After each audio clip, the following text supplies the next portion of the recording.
Assalamu alaikum warahmatullahi wabarakatuh. Welcome back. This is our final episode. Yeah. One breath at a time. I'm Salatu Sule. I am Odion Izegre Edu, and I'll be the one asking questions. Yes, and I'll be answering. The questions are based on things that I captured in the book. Yes. So here we have, based on what you've told us before from our former episode, you mentioned about how some of your coping mechanisms, some were faith-based and some you learned from the Quran, and you mentioned some inspirational stories. I just want to ask you, please share some of them with us. Okay. Let me focus on my favorite. Okay. The story of Musa and Khidir. Okay. I mentioned how after I lost my baby and my late husband was telling me about it when he broke the news to me, he used the story of Khidir to help me focus. Okay. To help me sort of gather myself. So that's the story I want to share. The hadith that explains the background to the story tells us that Musa alayhi salam, when he was asked about, who's the most knowledgeable, the most learned, he said he was the one. Then Allah made him know that he wasn't the most learned, that there was someone who had been given knowledge beyond what Musa had. So Musa alayhi salam wanted to capture that. He wanted to learn. So he decided he would find this person and learn from him. He also got inspiration about where to find the person. So the story in the Quran begins from where Musa was on this journey with his young boy who was serving him or helping him. Then he follows the signs and he met this person who is known as Khidir. When he met him, he asked him that, can I accompany you? Can I come with you and get some of the knowledge you've been taught? Because Allah said he's the one who gave Khidir the knowledge he had. So Khidir's response instantly was to say to Musa alayhi salam, you will not be able to bear patience with me. Here he is smiling. Yeah, that was his first response. And then he followed that up with a question, a rhetorical question. He said, and how can you have patience with things which you don't have awareness of? Okay. So he was saying, the things you will see when you come with me are things that you don't have awareness of, you don't have the insight. So you can't bear such things. But Musa then said to him, you will find me if Allah wills patience. And Musa said, I won't disobey you in anything. So he was so anxious to get that knowledge. I said, look, I'll do whatever you want. I'll obey you. And inshallah, I will be patient. So they carried on. So they proceeded together.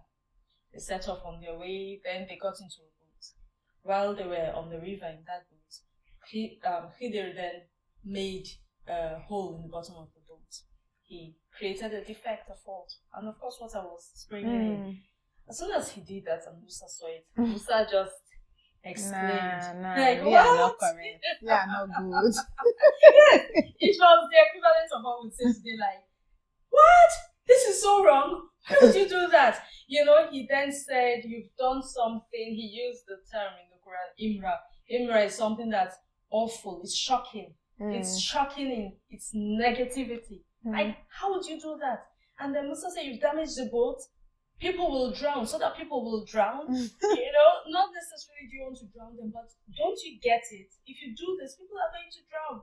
I know I'm putting in a lot of drown, but that's how I picture him. I don't think it was just calmly saying Tashe and Imra or something like that. He must have been like, what? And we know from his history, Musa alayhi salam was for justice. Yeah. So he was like, what's that?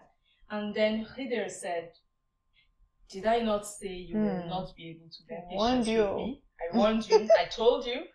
And Musa alayhi salam collected himself and said, don't take me to task. I forgot.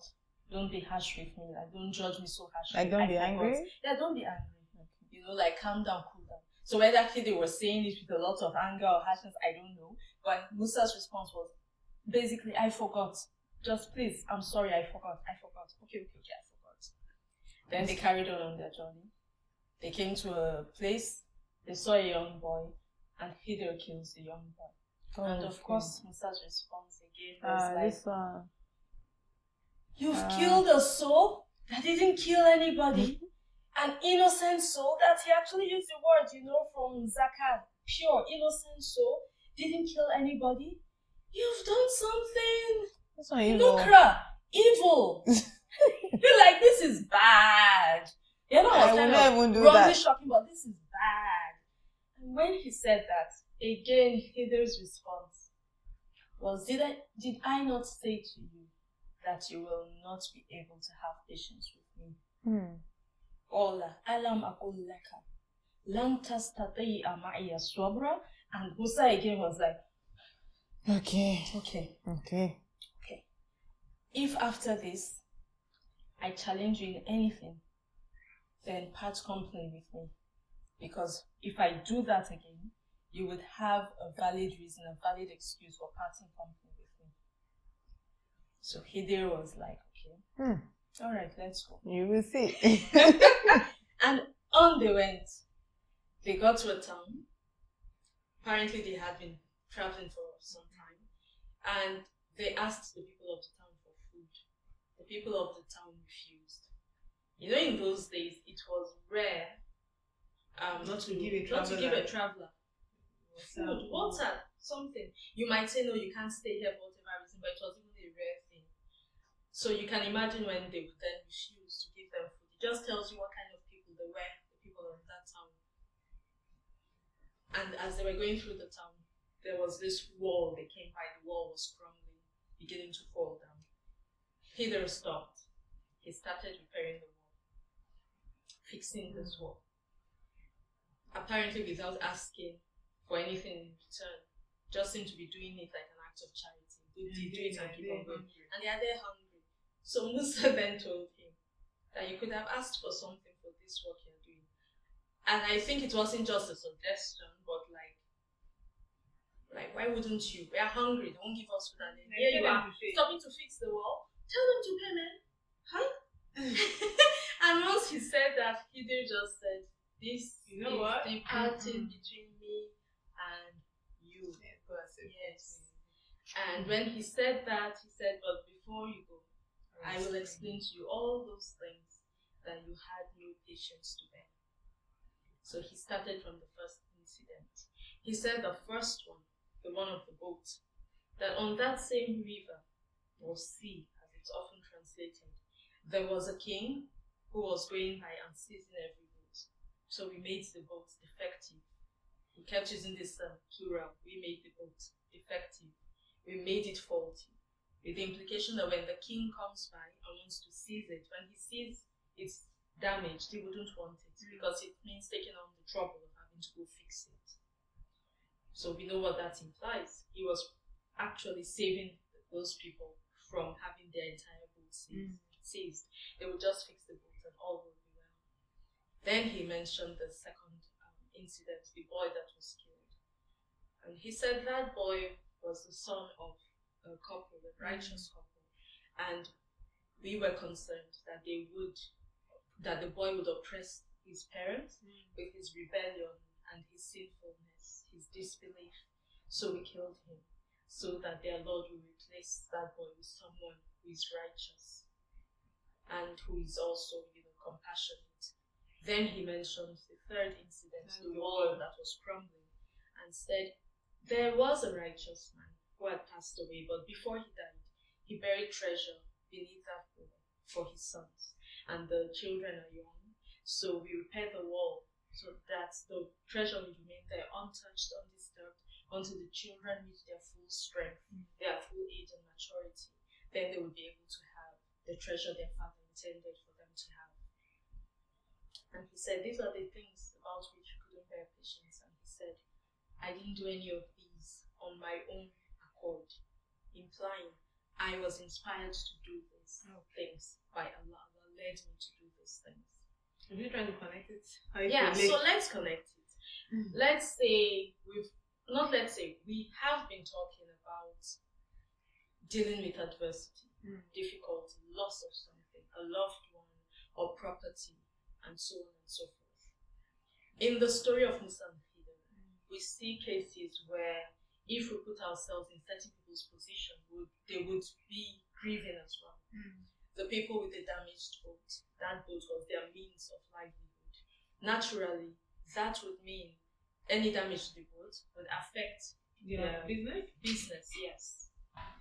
Okay, I'm still trying to connect how the story of Musa alayhi salam and Khidir. How does it connect to this our discussion on the book? Okay. And the book is about seeking solace through faith. It's focusing on how do you deal with adversity and difficulty. That's the focus of the book. When you look at the story of Musa and Khidir, and I say what's the theme of that story, there are 3 events highlighted in the story, or 4 if you take what came before Musa alayhi salam met Khidir.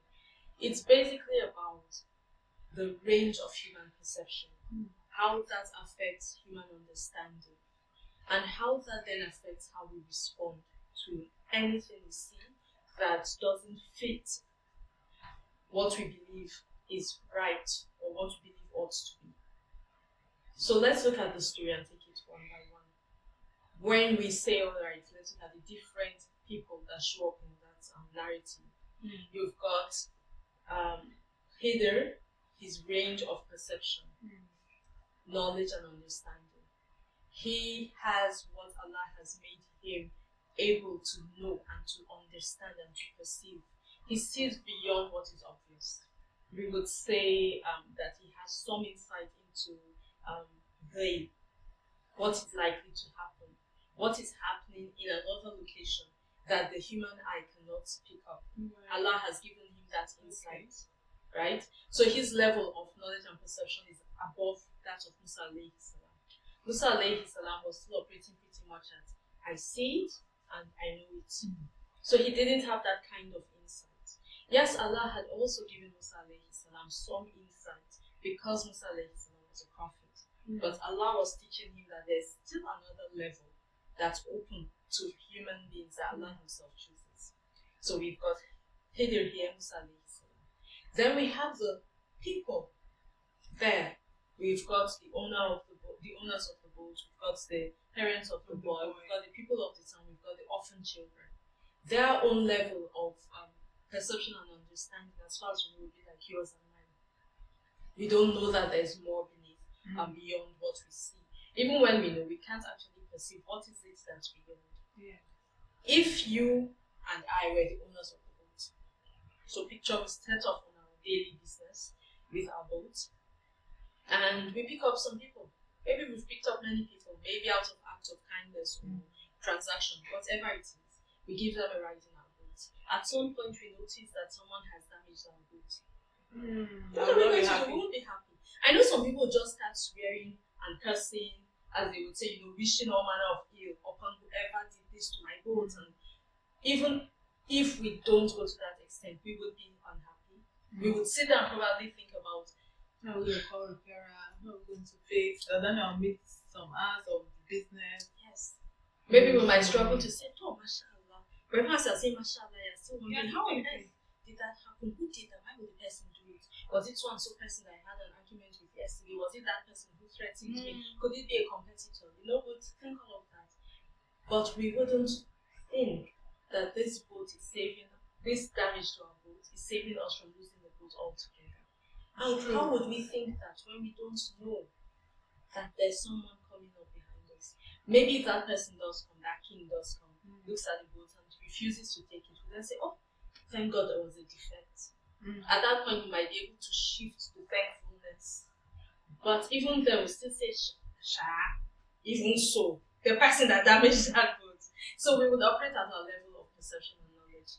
Then you have the parents of the born. We've lost a child. I have. Several people have. How did we feel when we were given the news that this child is going to die, this child is gone? It's just shock, pain, sadness, devastation. But you don't think that, you don't say, oh, well, thank God I'm getting someone better. This child would have. We don't think that. Why would we think that? We don't know that. All we know is we have a child we loved and then the child is gone. That's all we know. but Heather knew more. Then you go to the people of the town, right? It's a wall in their town. We don't know if this wall is somebody's building or on the edge of the city. We don't know. But whoever sees Heather fixing the wall thinks, oh, what a good guy. Thank God he's fixing it. Thank you, maybe. Or thank God I don't have to spend money fixing that. But it was such an eyesore. He's done a good job now. But he fixed the wall, which then ensured that they didn't lay their hands on the treasure. Then let's go to the point of the orphans themselves. I sometimes wonder, did they ever find out that Somebody fixed the wall. someone fixed the wall and that's what protected their wealth? Or was it just one of those things where Allah intervenes on your behalf? Allah stops a disaster and you've got no idea that Allah did that. You've got no clue. You know, you miss the disaster. You miss that event by a hair's breadth and you didn't even know it. So it's this range of perception thing that sometimes just reflecting on the story helps you feel less distraught, helps you feel less emotionally down. You begin to say, okay, maybe this is a hidden intervention going on in my life. I just don't see the other side of it. Can I relate to this one? Sure. There was a time I was traveling. So moving from one town to another, so we'll catch a flight. So I was thinking in this town I'm moving to, where the airport is, I'll get about 5 minutes to go around town, relax. I spent 8 hours on the road.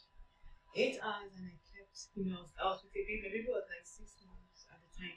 I was scared. I was like, and there's a point when I spoke to my husband, I said, you need to complain, you only feel bad, you feel bitter, you feel worse. Just be doing your zikr. Just make it like time for you to do maybe your Quran, read your Quran or something. And then he said, it could have been worse. Not why there's something in front, like protecting you from. Yeah. So when he said that, I said, oh, It reminds me of how you are traveling on the road. It's a pretty straight road, and then you see diversion. Yeah. Work going on or something, and you have to divert. Sometimes Allah creates that In our diversion in our lives, and sometimes He diverts us from the path we are on. He uses a disaster, an unpleasant event to divert us. We just feel the pain of the unpleasant event. We feel it for that moment, or for months or years even. Sometimes for your whole life. It just depends on what's the event, how much it affects you. But like the orphans, you would sometimes never be able to say, what was it that I was saved from by that thing happening? I know nobody prays for adversity. We are not meant to pray for adversity. We are told not to pray for adversity. We are actually meant to pray for ease. All the duas is about Allah give me ease, Allah grant me good in this life, Allah turn me away from what will hurt me and all of that. But Allah has also told us, He tests us. So we know what our job is, our role. Our role is to pray for all the good we can think of and the ones we can't think of. Then Allah's own role in our lives is to direct our lives and bring those tests to us, sometimes to lead us in one way or the other, or to enable us to grow. It's like, as we said in an early episode, testing your strength and strengthening you. Some pain can bring strength. So when I think of the story of Musa and Peter, it helps me understand this. I am in pain to this level or this degree because I do not see what is beyond. My range of perception is limited.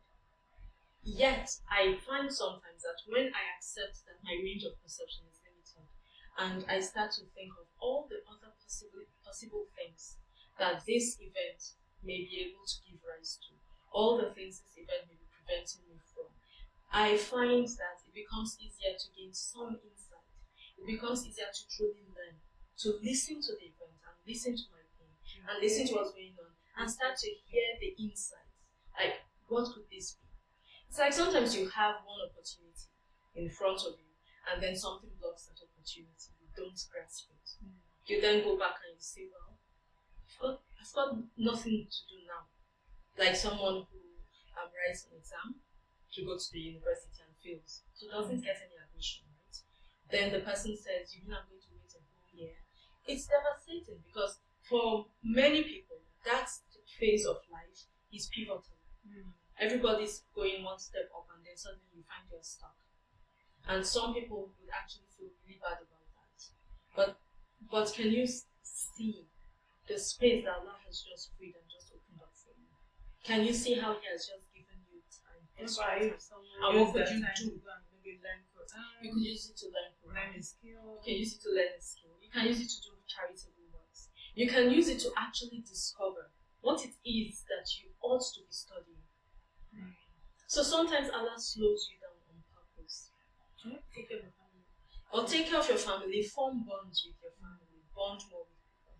I still remember having one such year where I was supposed to go to law school, but my university didn't do the exams and then release our results in time for us to make it for that year's admission. So I spent a full year at home. I feel that's the year where I was able to make certain shifts in how I saw the world in my life. I had time on my hands. I ended up working in the shop my mother owned in the market at the time. I had time to sit down and just watch people and reflect. It was a reflective time for me. I also feel that time gave me the opportunity to do a bit of traveling. I remember going to spend some weeks with an aunt, spend some days with an uncle. And funny enough, ever since then, I've not had the chance to even do that. Yeah, because right after that period, then I went to law school. After law school, it was National Youth Service School. After that, it was work. Then marriage, then children, then family. I've never had time for such. And I still remember. So you look back now? I look back and say it's a fond memory. I have no regrets whatsoever about losing a year in my educational journey. No regrets. Yes.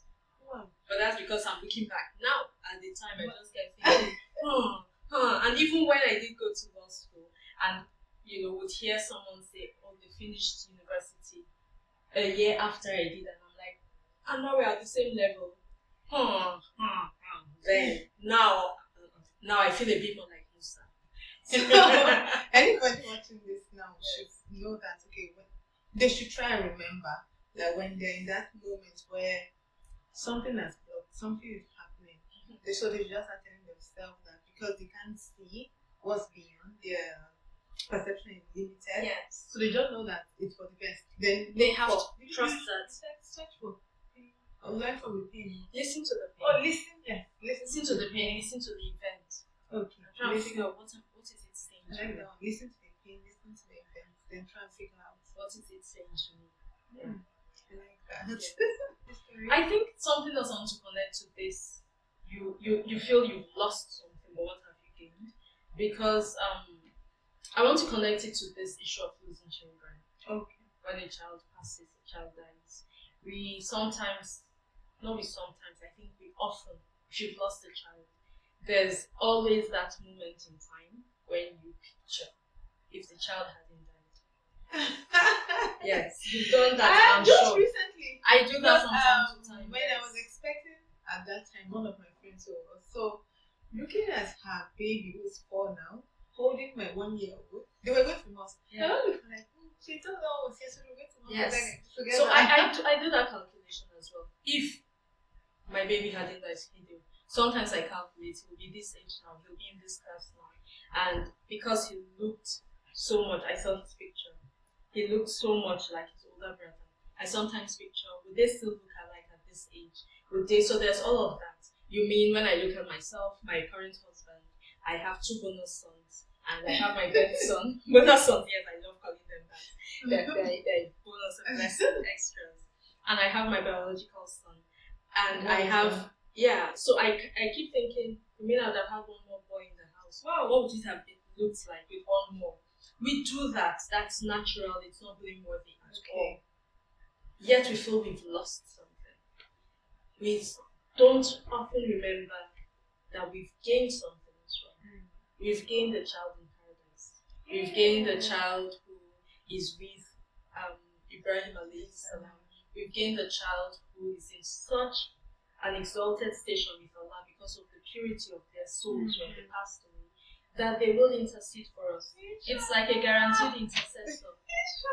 So I sometimes just remind myself that you've got an intercessor waiting for you. It's a guaranteed one. You do your part. Stay connected. Pray to Allah. Pray Allah helps you stay on the right path. and you have a child waiting for you who's just waiting. So, yes, we've lost. I use the word loss because in a sense we don't have it anymore, but we've also gained. What has Allah replaced it with? So that's a mustaqidr perspective. But Yeah. think about what you gain. Yes. So you lose money, you lose a business, okay, but what have you gained? Can I connect you to search for the stars? What have you In the gained? sense, search for the stars. But search for the stars is more what gives you a boost of courage. So if you have something or someone who says just the word, and the word reminds you of some of these other things, then that's a star. Yes, you can make that connection. I like that. I don't want this to end. Alhamdulillah, we have come to the end of this conversation, one breath at a time. You can get the book on Amazon and I think some bookshops in Nigeria. Yeah, I think Yes. from time to time some stuff. Yes, and I pray this Q&A will be able to help us, even if you've not read the book, but I pray to help you, help me, because I've learned a lot. And help me too. Sometimes one has to Like a reminder. think through these things again and then reapply them to a totally different situation. I'm sure you don't want this to end. I don't want it to end too. I wish we could continue, but whatever has a beginning Has an end or a transition. Thank you very much for watching. Assalamu alaikum wa rahmatullahi.